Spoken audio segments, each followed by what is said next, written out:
Situasi terkini dari banjir di wilayah Bekasi kita tanyakan dengan jurnalis Kompas TV Alexander Blegur. Blegur, situasi terbaru malam hari ini banjir sudah surut atau masih dengan genangan atau ketinggian yang sama?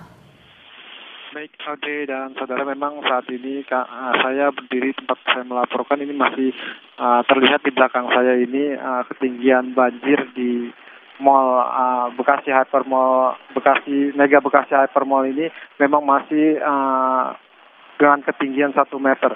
Dari awal ketinggian mencapai 1,5 meter. Tapi memang air ketinggian banjir ini berangsur surut, namun bila dilihat memang pada hari ini kondisi cuaca dari sore hingga malam hari ini tempat saya mengabarkan ini kondisi masih diguyur hujan seperti itu. Dari tempat kami mengabarkan ini memang terlihat di belakang saya ini adalah area parkir dari Mega Bekasi Hypermall ini memang terendam banjir 1,5 meter, di mana memang ada beberapa kendaraan seperti mobil yang memang terendam dan tidak sempat dievakuasi oleh pemiliknya. Sementara itu juga di lantai dasar atau basement dari Mega Bekasi Hypermall ini telah terendam dengan ketinggian air 1,5 meter yang membuat pada saat itu pada siang hari ini kaget para pemilik tenan ataupun para penjaga toko yang memang saat itu sedang beroperasi di lantai basement.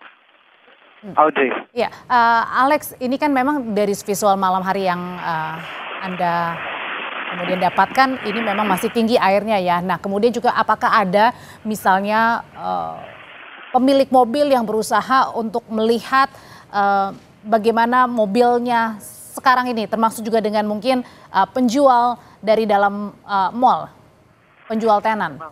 Dari pantauan kami hingga malam hari ini, kondisi air memang berangsur surut, namun tidak terlihat cukup signifikan karena memang pada malam hari ini kondisi wilayah di Kota Bekasi khususnya memang masih dilanda hujan yang cukup deras. Sementara itu dari di Mega Bekasi Hypermall ini masih banyak sejumlah dari pemilik tenan maupun para karyawan toko yang memang saat ini masih disibukkan untuk merapikan barang-barang dagangannya dari dalam toko yang memang masih bisa diselamatkan untuk bisa dibawa atau dipindahkan dari mall ke tempat yang memang mereka pilih untuk menyelamatkan barang dagangnya. Sementara itu memang banjir yang diakibatkan oleh dari meluapnya aliran Kali Bekasi ini memang pernah terjadi di Mega Bekasi Hypermall ini pada tahun 2020 yang lalu. Namun memang di tahun banjir di tahun 2025 ini memang terbilang cukup besar karena memang dengan ketinggian di lantai basement dan area parkir ini mencapai 1,5 meter. Audrey. Banjir masih merendam Mall Mega Bekasi sampai malam ini. Terima kasih laporannya Alexander Blegur, jurnalis Kompas TV.